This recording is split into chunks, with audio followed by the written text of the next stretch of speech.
All right. We are recording. Good morning. This is LisaBug Gentle Yoga, and our focus of this class today is working on balance and core stabilization. So what I have is just a small chair, something I can move around very easily, sit into, and also use for balance. So that would be great if you have something like that. If you don't have a chair right next to you, maybe the wall for a little bit of support will work as well. I have a yoga block and I have a blanket as an option for some of the kneeling things that we're doing down on the floor, just for a little cushioning of our knees. So let's just come up to a standing position with your chair or the wall close by. And if you feel comfortable, come into mountain pose with your eyes closed. And you might notice right off the bat, as soon as you close your eyes, there's this feeling of a little bit of instability. Because when we lose the focus of our eyesight, our balance is challenged. We essentially use all of our senses to balance. When we take away the sense of our eyes or of our sight, it makes our other senses switch on a little bit more, and we become more aware of our hearing, of our proprioception of where our body is in space. Even senses like our sense of smell becomes more alert, our sense of taste, and definitely our sense of touch. So we might be a little bit more aware of the mat underneath our feet, or the hard floor, or whatever surface we're on, carpeting. Maybe a little bit more aware of the temperature of the air in our room, or the feel of our clothing on our body. So without moving, I just want, with eyes closed, to come inside your own internal awareness and explore what you're feeling, hearing, smelling, tasting, all of those other senses. And then just begin to breathe in and out through the nose.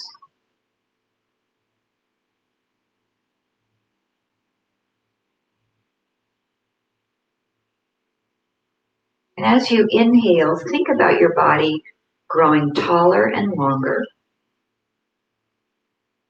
And as you exhale, contract your abdominals just a little bit.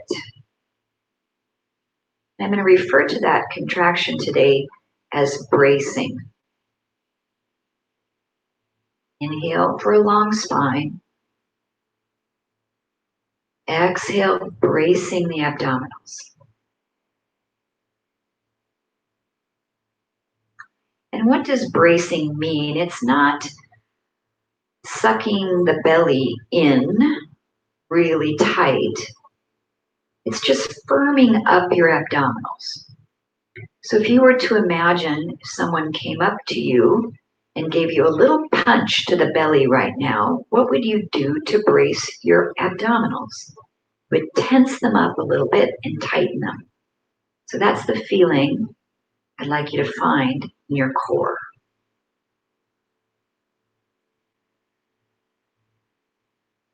And let's take one more breath in, lengthening the spine. Breathe out, bracing the abdominals. And blinking your eyes open. If you need your wall or chair to hold on to, with your feet in a parallel position, maybe about hips distance apart or closer together, we're going to just lift up onto the balls of the feet. The heels come up and then drop down. We're just lifting the heels and lowering. I want you to start to notice the muscles around your ankles and in your calves. So those muscles are responsible to help us with balance.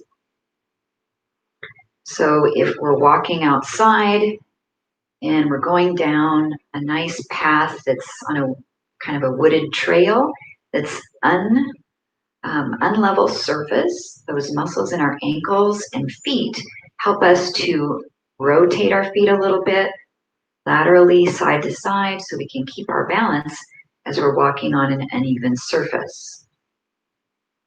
So we want to train these muscles and strengthen them to assist us in our balance poses. Now our calf muscles, the back of the lower leg, have 3 heads in the muscle. So when our feet are parallel and forward, we're working that middle head or middle belly of the muscle. Now take your toes and turn them out a little bit. So I have my heels almost touching together. We'll do the same thing. Raise up on the toes. Your heels can come apart or they can stay glued together, and lower down. And notice if you feel this a little differently, maybe more towards the inner part of your calf as you're raising up. We call that the medial head, which medial means towards the middle of our body or towards the midline. Do 2 more, raising up and lowering. And the chair is just there, or the wall, for whatever assistance you need so you don't lose your balance, and you can come up as high as you can. And then turn your toes in, your heels out. And as you raise up, might feel this a little bit more on the outside of the lower leg. When we refer to the outside, it's called the lateral. So we have the middle head, the medial head, and the lateral head of that muscle group. And we'll do 2 more.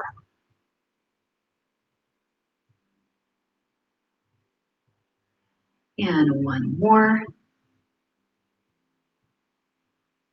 And then come back to parallel.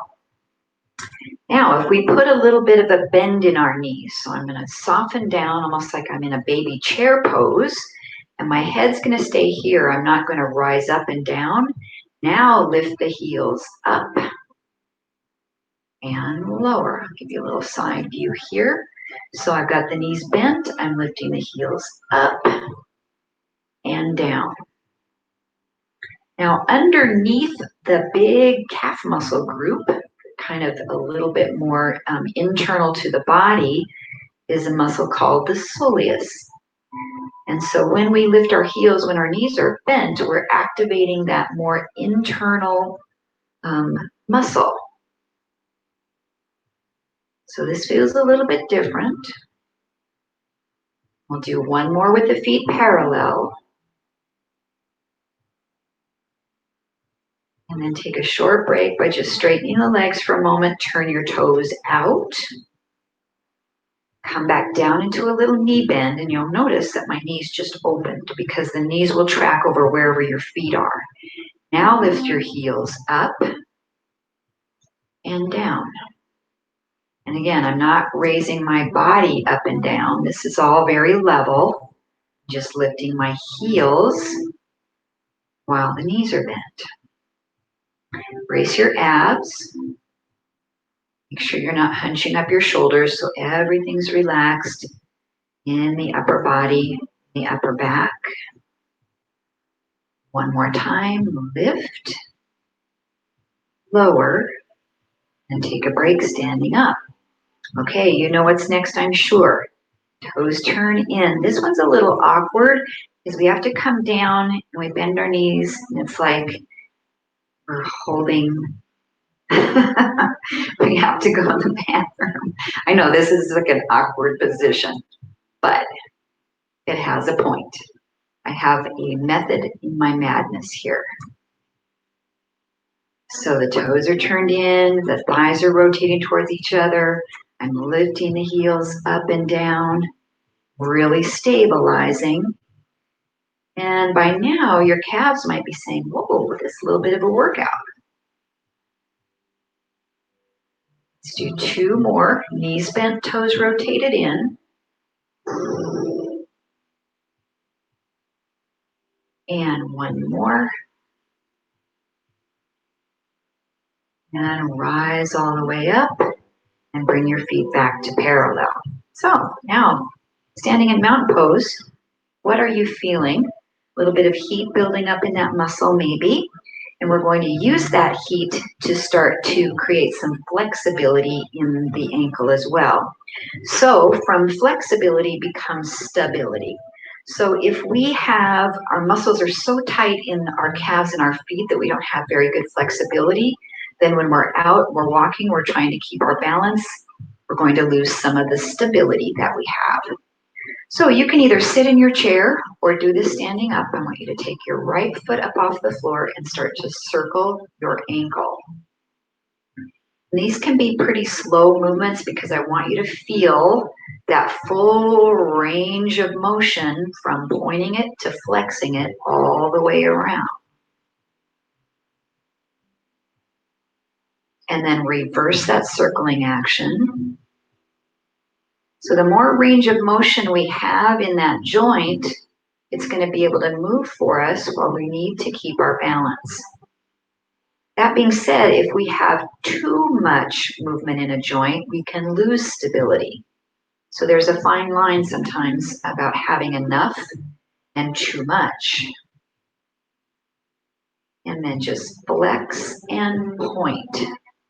Flex and point.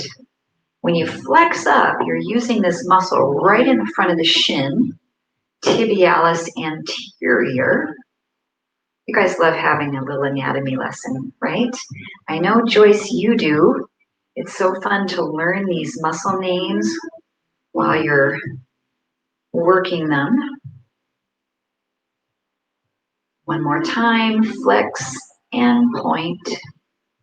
And then take this foot and put it back behind you and push your heel down onto the floor. So I have a straight leg. My foot is in a very parallel position. I'm stretching that calf. So the same concept is true if the leg is straight when we're raising up and down on the toes and we're working the outer part of the calf, then it's called the gastrocnemius, so we'll just call it the calf muscle. But if you step in a little bit and bend your knee and try to keep your heel pressing down onto the mat, that feels different, right? So we're getting more into that internal muscle, the soleus, and also stretching your Achilles tendon a little bit. Super important to have some flexibility in your Achilles tendon. If that gets really, really tight and you were to step your heel down into a hole or something, you could very easily maybe tear or injure that Achilles tendon. All right, let's come back up. Now we've got the left foot. Just lift it off the floor and circle it. Ooh, how does the right one feel right about now? Yeah, I definitely feel it's been worked and lengthened. Our feet are so important and they're the furthest part of our body from our eyes, and so sometimes we forget to take care of them and need to get a little pat for all the help that they do for us during the days. And then reverse that circle. Notice any difference that you might feel from this foot to the other one. It has a little bit more mobility or a little less. And if you've been a person who has periodically sprained an ankle over the years, you might have some reduced range of motion. Or you might have way too much if you've kind of stretched those ligaments out over time. Now point and flex. Point and flex. Use your calf, use your shin. Calf and shin. And you can do this without holding onto your chair or the wall, and then you get to use balance a little bit more on your standing leg. Nice tall spine. 2 more. Flex.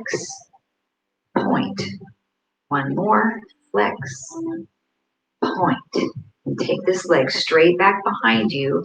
Make sure your toe isn't turned out. We want to have it right into parallel. And now for this first stretch, this leg is straight. So straighten it out. Make sure your quad is engaged.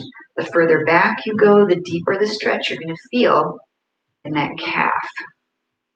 If you're a person who over the years has worn a little bit of a heel, maybe you had a job where you had to wear pumps or dress shoes, you could be very, very tight back in the calves and in the Achilles tendons. And then we'll step this back foot in just a little bit, bend your knee, and stretch. Ooh, that's one that I need today for sure. Just hold and breathe, about 15 seconds.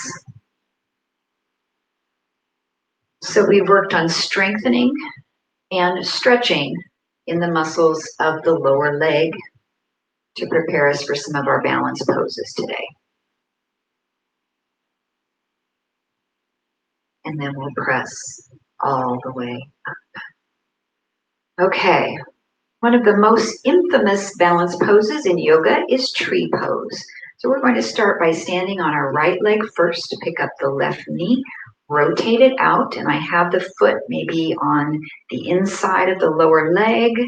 We want to stay away from pushing on the knee, but it can come up here to the inner thigh too as well as an option. And this knee is just pointed out at whatever angle you can open your hip without moving your pelvis in that direction. So we're just going to hold our tree pose. You can use your chair for balance if you need it. If you don't, palms come to the heart. And what I want you to be aware of is your right foot, the way it moves. So your ankle is kind of moving a little bit from side to side, forward and back. You might feel your toes gripping a little bit. So that's super important, which is the foundation of our balance pose. And in yoga, oftentimes it's referred to as rooting.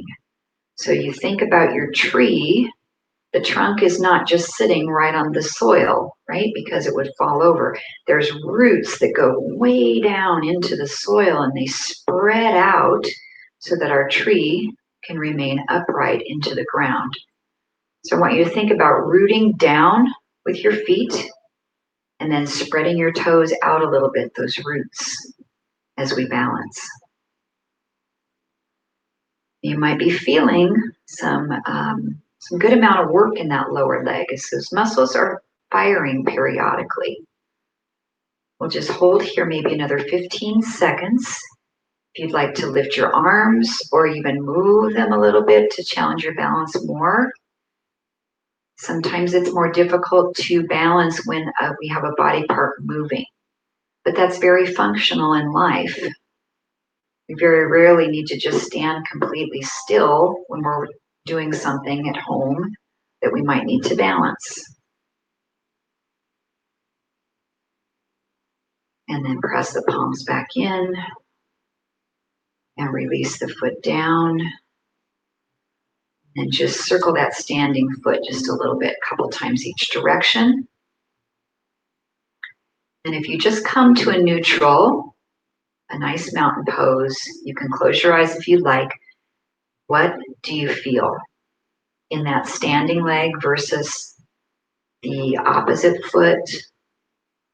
Definitely feel that some work has been done. We'll let that sensation dissipate just a little bit.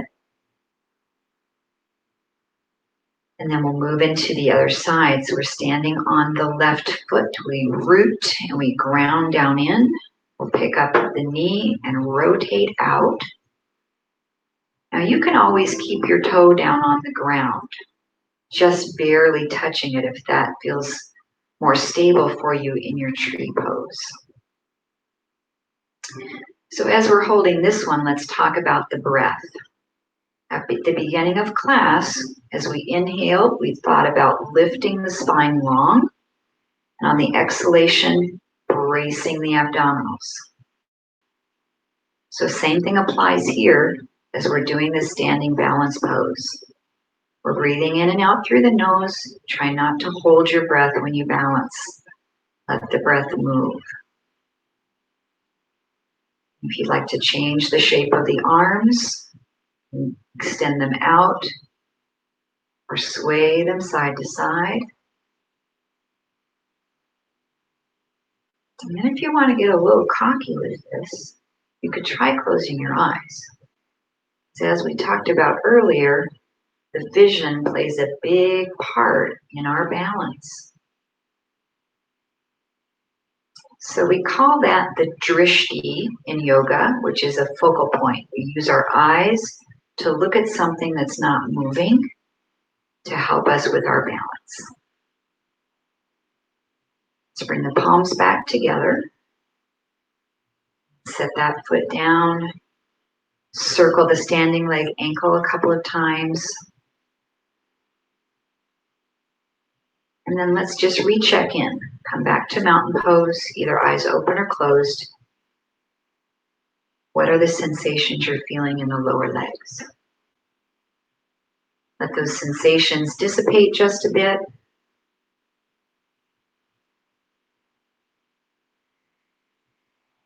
And then blink our eyes back open.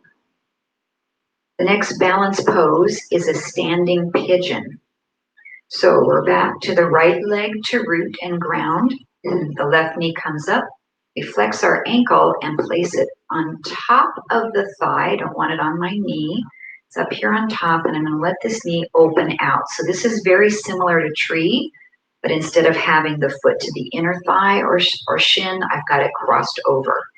Now it's important that this comes above the knee if possible, because we are going to start to bend the standing leg.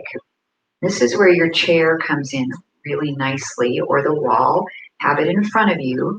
And as you bend your standing knee deeper, drop your chest down as far as you can go and feel comfortable. And you're going to start to feel a nice stretch in the glute of that left leg. So, knowing what you have learned already so far, when the standing leg's bent, we're using slightly different muscles to help us stabilize. Now we're more into the soleus is helping us to activate, where when our leg was straight in tree, the gastrocnemius was doing most of the stabilizing, and the shin muscles as well. Lots of little small intrinsic muscles in the feet. And just notice how your body just shifts and moves to help you keep balance. So when we're balancing, we're never totally still. We're truly not. There's some little movement going on, and we should always be breathing. Now, this should start to feel like a little work here in this standing leg as your quadricep is bracing, your glutes are bracing, the lower leg bracing, your feet, the abdominals should be bracing. Let's take one more breath here.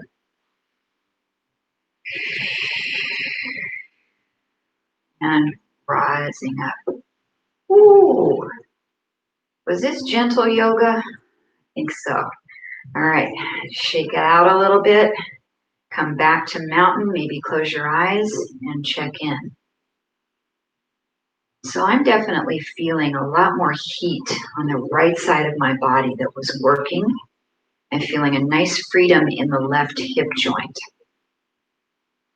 So let's move it to the other side. We'll ground into the left foot to find our rooting. Pick up the right knee, turn that out. It's above the knee. We're just letting this hip open in a comfortable position. This is a figure 4.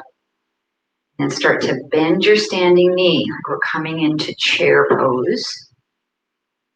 And walk your hands down the chair or wall, holding your upper body over till you find that stretch that feels just right for you. Now, of course, then you can play with letting go. Because if that chair or wall is there for you, and you know it's there at any time, you can touch it to get your balance. It's going to make you be a little bit more open to coming deeper down into that stretch. So the wall, using that, or the chair in my book, is not cheating. It's not a crutch. You're enabling yourself to perform this pose to your ability by using this modification. So it's a progression to being able to do it all on your own. Check in to make sure you're breathing. Notice the little small movement in your standing feet. The core is braced. One more breath in. Exhale. And rising up. Ooh, and cross that leg. Give everything a little shake out. All right, one more standing balance pose. This is our warrior 3. Bring my chair across here. Let's talk about the surface that you're balancing on. So sometimes if I'm having trouble balancing, I'll step off my yoga mat into the hard surface. There's not as much instability. No, it's a small amount of difference, but sometimes being on a hard surface is better. If you're on carpeting at home, that might be moving around a little bit more. So surface definitely plays a role. So let's take a nice big breath. Stretch in. And as you exhale, reach your fingertips to your chair or to the wall in front of you. And then notice your hips and your shoulders. Everything here should be squared to the floor. Your feet are parallel. We're just going to take the left leg and lift it back behind you a little bit. So we're balancing on the right. Now, whenever we lift a leg up and we're in either a forward position, hands and knees, or standing this way, our pelvis wants to start to rotate. So check in to make sure your left hip is even with your right. So you should be able to put a little cup of tea right on your tailbone there and not have it spill over to the right side. Now this left leg doesn't need to be up high. If you take a little peek underneath you and look at your foot back behind you, make sure your toes, all 5 toes, are pointing down to the floor. They're not rotated out. So we want the thigh to be neutral. And then from here, if you feel like you can let go into your warrior 3, the hands can reach out next to the ears. We can press them into the heart center. We can extend them out into airplane arms. Anything that feels good for you to help you keep your balance. Now there is a little tiny bend in your standing leg. We don't want it locked out. You should be feeling a lot of work in your right hip to help you stabilize. Brace your core. Notice where your eye gaze is, your drishti. Let's take a couple more breaths in and out.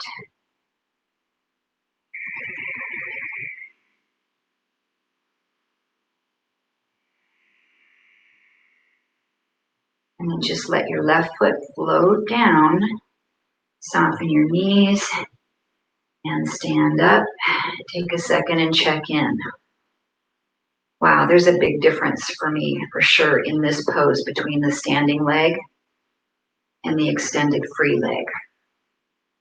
You need to shake it out a little bit, let that sensation dissipate and equalize just a little bit, and take a breath in.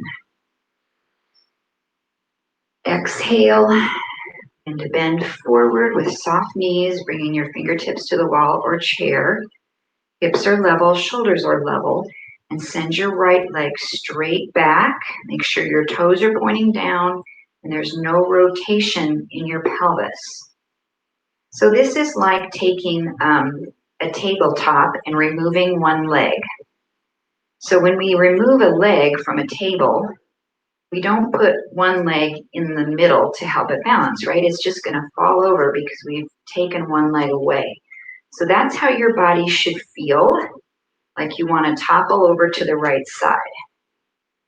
But that's where all the muscles in your core and your ankle, and your foot, and your lower leg come into play here to help you balance. Proprioception, that knowledge of where our body is in space, is really heightened here. It's really switched on. We're noticing our focal point, our drishti, and we are breathing. Inhaling to lengthen the spine, exhaling to brace the core. Notice what you're feeling in that standing hip, the lower leg, and mine is telling me we need to get out of this pretty soon. Let's take a couple more breaths.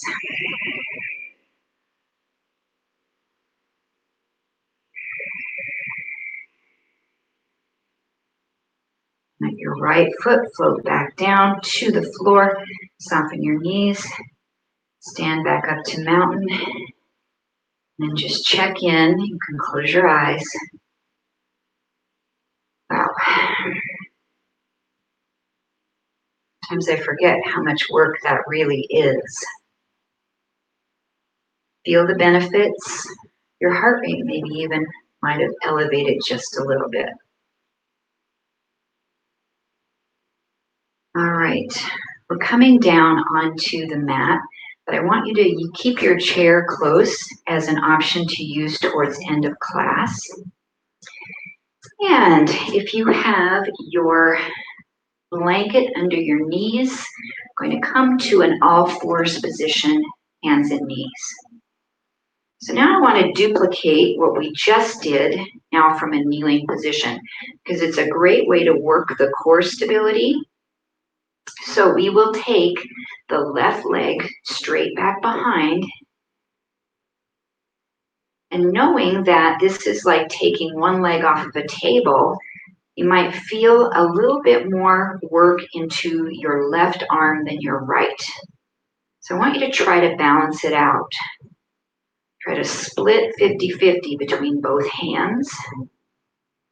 Keep your pelvis level and your toes are pointing right down to the ground.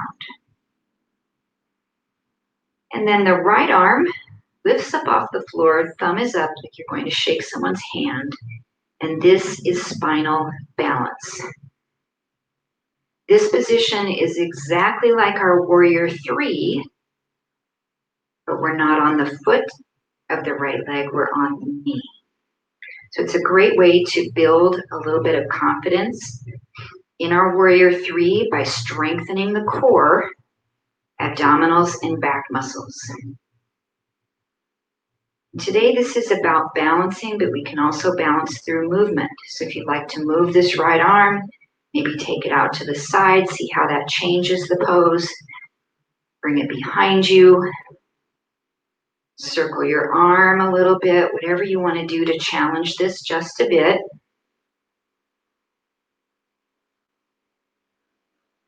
Breathing, inhale to lengthen the spine. Exhale to brace the core. One more breath.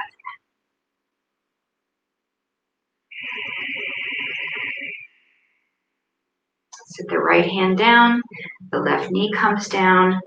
Press back to child's pose for just a moment and check in. What are the sensations that you're feeling? If someone asked me, what's the top 10 exercises that you should do every day? Spinal balance would be on the list. Let's come back up. And we have our table with all four legs attached. And then we'll take the right leg straight back, so essentially removing a leg. Make sure your pelvis is level, you're balancing that cup of tea on your tailbone, toes are pointing down. Probably felt a little bit more weight move into your right hand, so try to even it out a little bit so you're not leaning over on that right arm. When you feel ready, reach the left arm forward, thumb rotates up. We bring our awareness to the breath, so inhaling, we lengthen from head to toe. Exhale, bracing the core, tightening through the midsection. And our head position is really important here. Our head should be in the same position as when we're standing on our feet.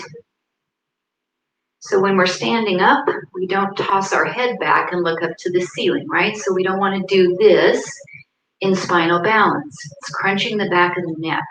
So really lengthen. On the same token, when we're standing up, our chin isn't dangling down towards our chin. At least it shouldn't be. So we want to bring it right to neutral. Couple more breaths here. You can add some movement of this left arm, just as you did on the right side.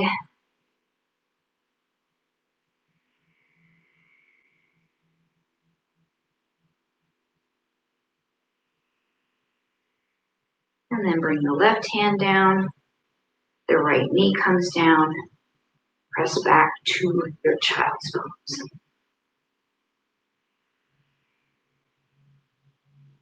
So over the years, since fitness classes have been a thing, the abdominal crunch or the sit-up has been way overrated. Because when you think about functionally, how many times during your day do you actually have to do the action of a sit-up? Maybe getting out of bed, and that's about it. So that's not an action that we do. We don't go around doing crunches through our day. What we do is stabilization. So planks are what we need to work on to stabilize our core. So I want you to come down to your elbows or your forearms so we're not overusing the wrists, and then drop your hips down to a kneeling plank. So a kneeling plank is not with the rear end up in the air, and it's not with an arch in the back. So I want you to come to a perfect neutral position from the top of the head down through the tailbone, and then just breathe. As you inhale, lengthen the spine, and as you exhale, brace your abdominals. Then to take this up a notch, we can tuck the toes underneath to lift the knees up off the floor, and they only come up just a couple, maybe 3, 4, 5 inches. Make sure the butt's not up in the air. It shouldn't look like a down dog. There's no sway in the back, except for that little bit of a lumbar sway that you were born with. It's just a normal amount. You're neutral. Make sure you're not holding your breath. Working on core stability. A strong core helps us with balance. 2 more breaths.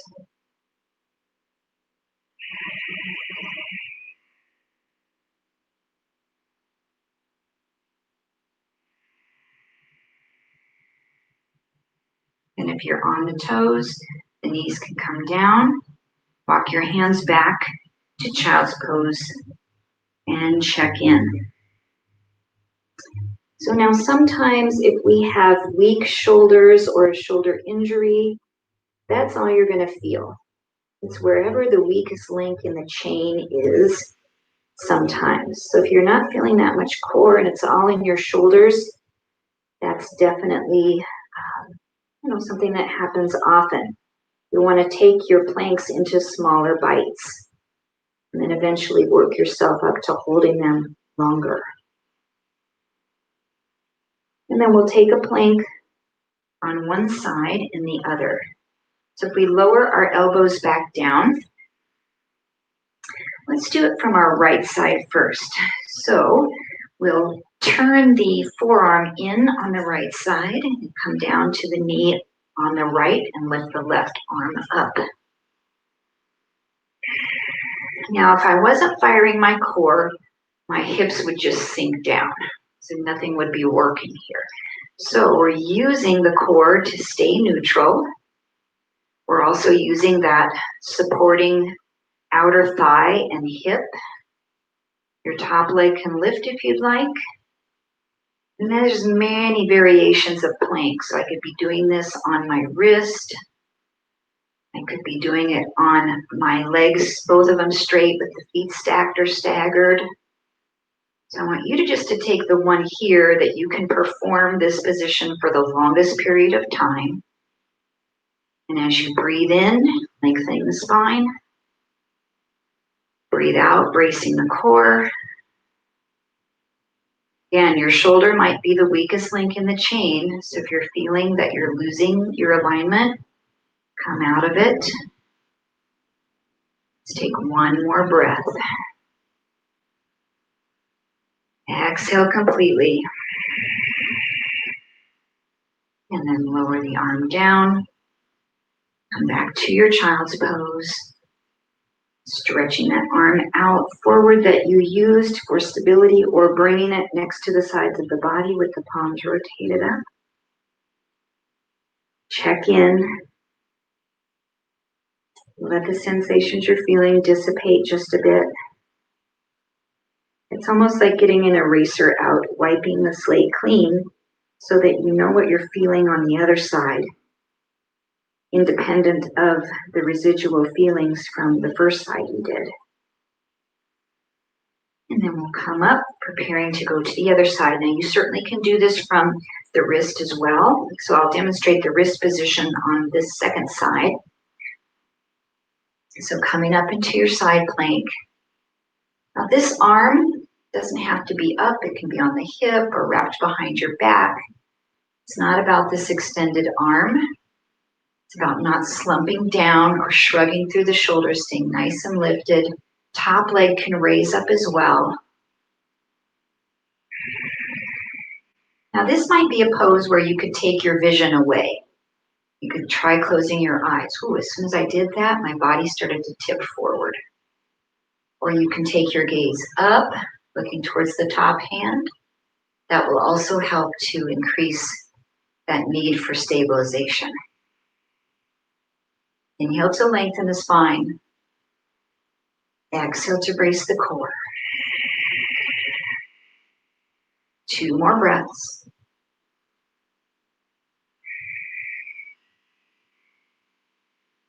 One more breath.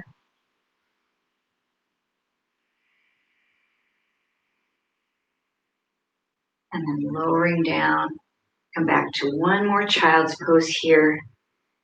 And let those sensations dissipate. Notice what you're feeling. What was the weakest link in the chain for you?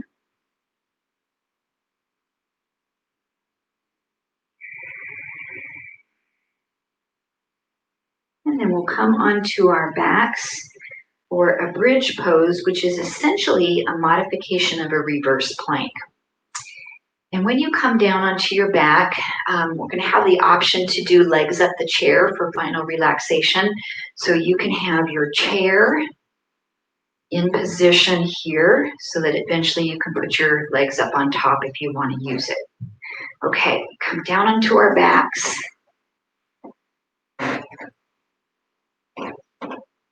So when we were in our forearm plank, we were using the frontal abs to brace. When we were in side plank, we were using the outside or our obliques.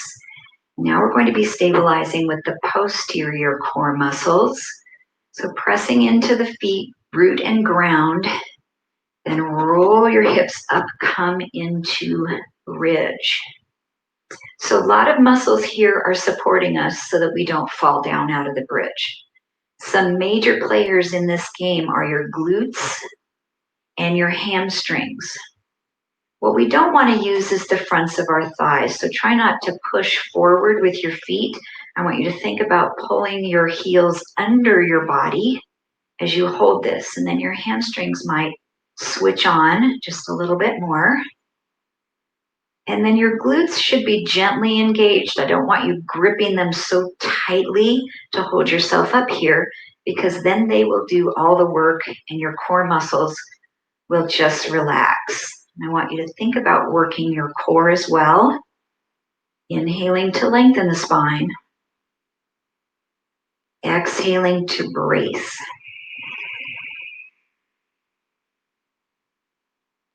And your bridge doesn't have to be really high, especially when we're working on stabilization.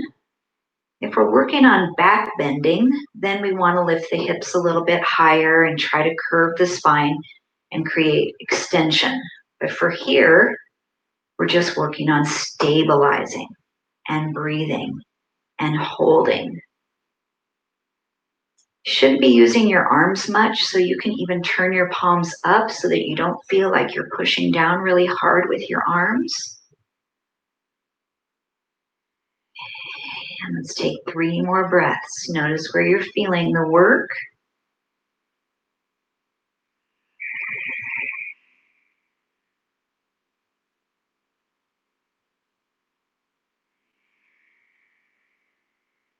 That last exhalation, rolling down 1 vertebra at a time.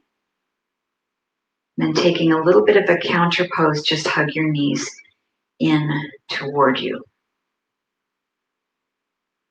So we're going to do our bridge 1 more time, but with the option of actually using your chair. I want you to make sure that it's on a firm surface so that it doesn't slide away from you.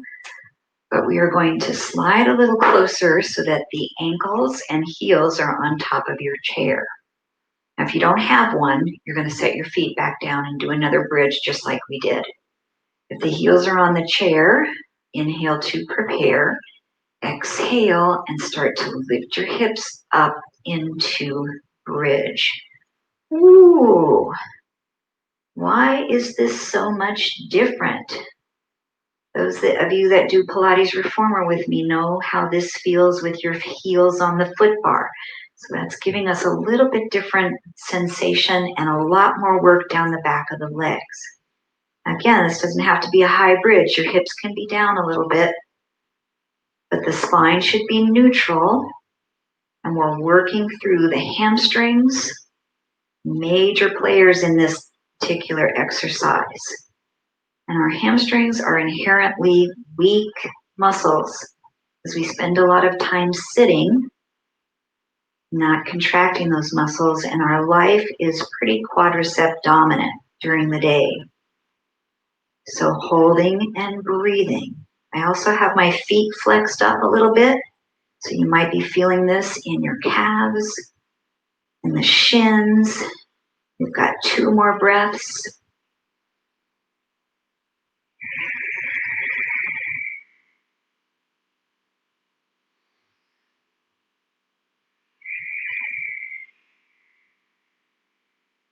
And then slowly rolling down.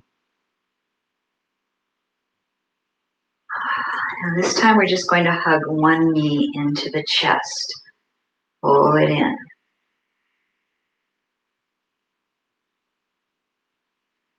Now let's extend that leg up and straighten it just a little bit to lengthen the hamstring because we definitely activated them a lot in that pose. And then we'll flex and point the ankle.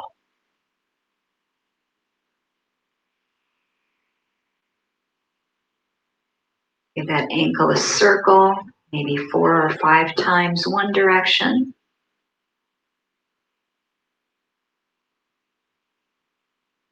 And then reverse 4 or 5 times the opposite way.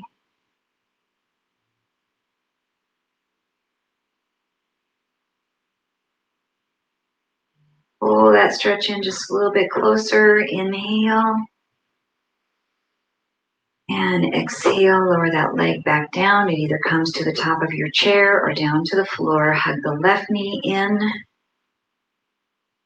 And then slowly extend that leg up any amount till you feel your stretch. And the ankle flexes and points. Let your breathing calm. Everything else in your body is relaxing. And close your eyes. You don't need them for this pose. And circling the ankle 4 or 5 times one way.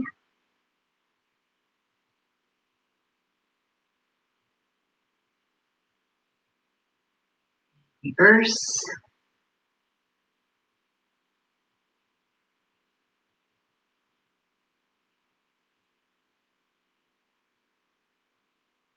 And then pull that stretch in 1 more time. A big inhale. and exhale. So if you have your chair and you'd like to finish in legs up the chair, you can scoot yourself in a little bit closer.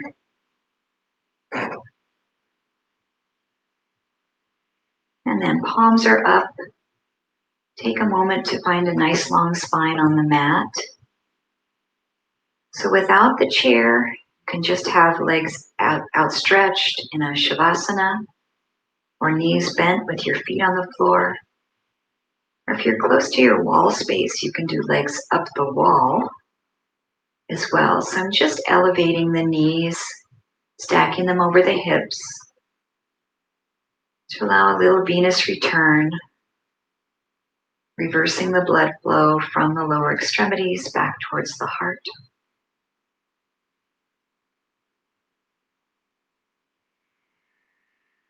And then with your eyes closed, just feeling the sensations in your body, the energetic sensations of your practice of yoga today. Does the body feel balanced from right to left side in terms of work, in terms of stretch, in terms of relaxation?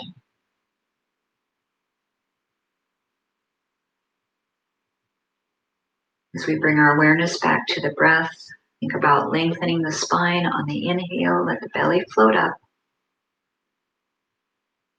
Exhale, slightly bracing the core.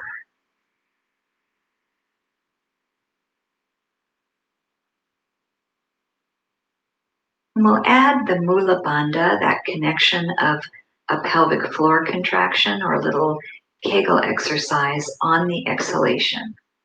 So breathe in deeply through the nose. Breathe out through the nose and contract the abs and the pelvic floor. And if you're not quite sure how to do that contraction, the best way it's usually explained is if you're sitting down on the potty and you start to go and the phone rings, you have to jump up and answer it.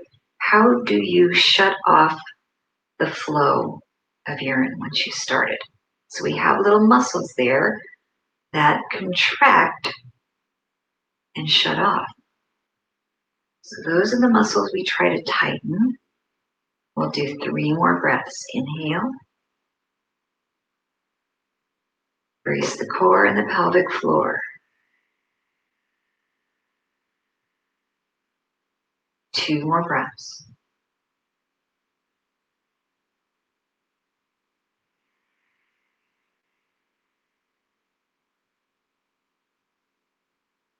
One more nice deep inhalation. Exhale completely.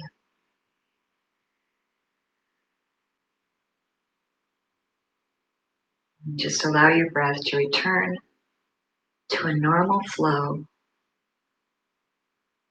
Soften through your jaw. Nice open throat.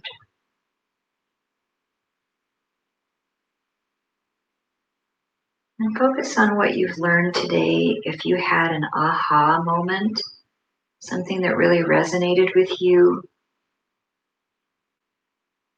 just file that in your short-term memory so that it's something you can recall very easily and work on throughout the days ahead, the weeks ahead, and apply to your life, to your hobbies, things that you like to do.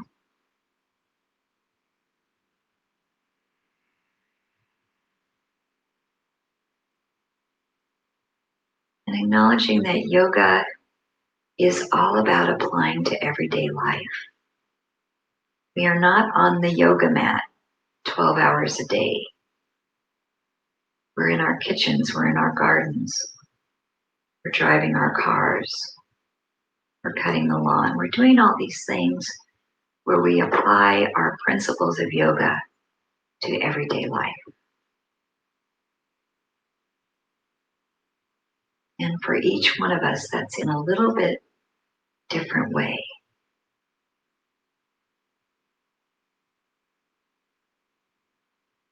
So let's prepare to rise from our Shavasana. We'll stretch the arms above the head, take a nice inhale, and then exhale and hug the knees up towards the chest. We can circle them or rock from side to side a little bit.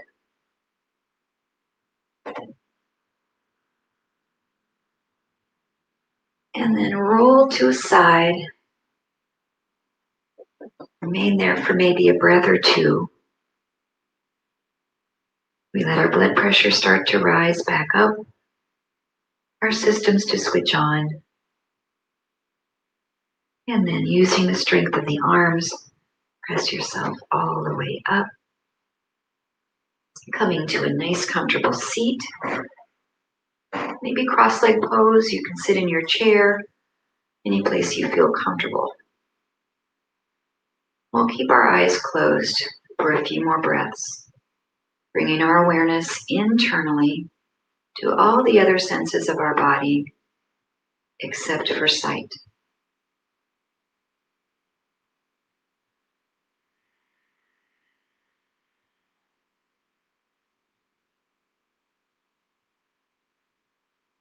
Inhaling, we lengthen the spine. Exhaling, brace the core.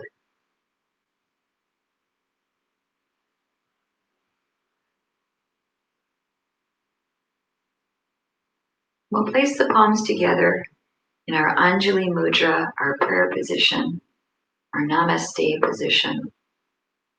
The thumbs connect with the sternum, with the heart center, to express gratitude and honor. And I am grateful and so honored for this opportunity to teach you this morning.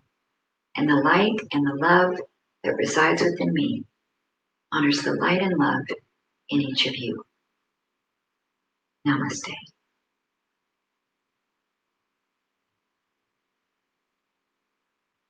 Thank you so much, everyone, for joining me. I'm going to flip the Jitsi recording off. And if you have questions or comments, I'd love to chat for a second or two after class. And if you want to turn cameras on, great. If not, no worries.